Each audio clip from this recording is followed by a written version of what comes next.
Hello and welcome to Afternoon Snack with the Word. I'm Mark Fass, pastor of New Hope Bible Fellowship, and this afternoon we're going to continue our discussion about the invisible God. Now, we left off with Moses yesterday, discussing saying the Lord would speak with Moses face to face, just as a man speaks with his friend. And Moses would return to the camp. His assistant, the young man Joshua, son of Nun, would not leave the inside of the tent. Now, I always find that there's two things in here that I find really fascinating. The first one, the Lord would speak with Moses face to face. We all know that you can't talk to God without being destroyed. You can't be in His presence without being destroyed. There's only one way to do that, and that's through the Son, Jesus.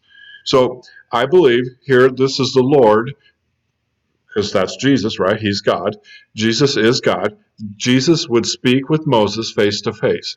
And then there's this dynamic put in there where he speaks as with his friend. I'm sorry, just as a man speaks with his friend.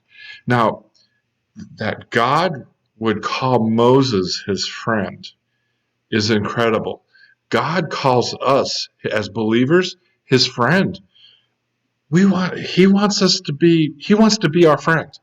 That is incredible. And then the cool thing about this is we get a little statement there about Joshua.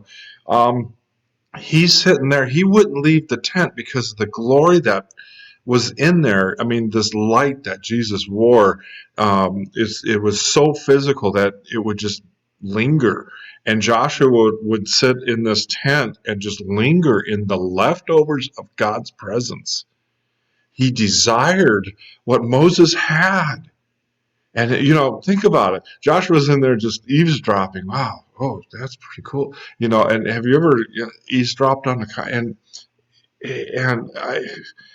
in my imagination, I'd imagine that Joshua would just wanted to come in and be a part of that conversation. But he was humble enough to just be happy with the leftovers of the light that was left over. It was just the heart that Joshua had was just, I find it fascinating. But going back to Moses, this friendship, Jesus was there. He was that face of the invisible God.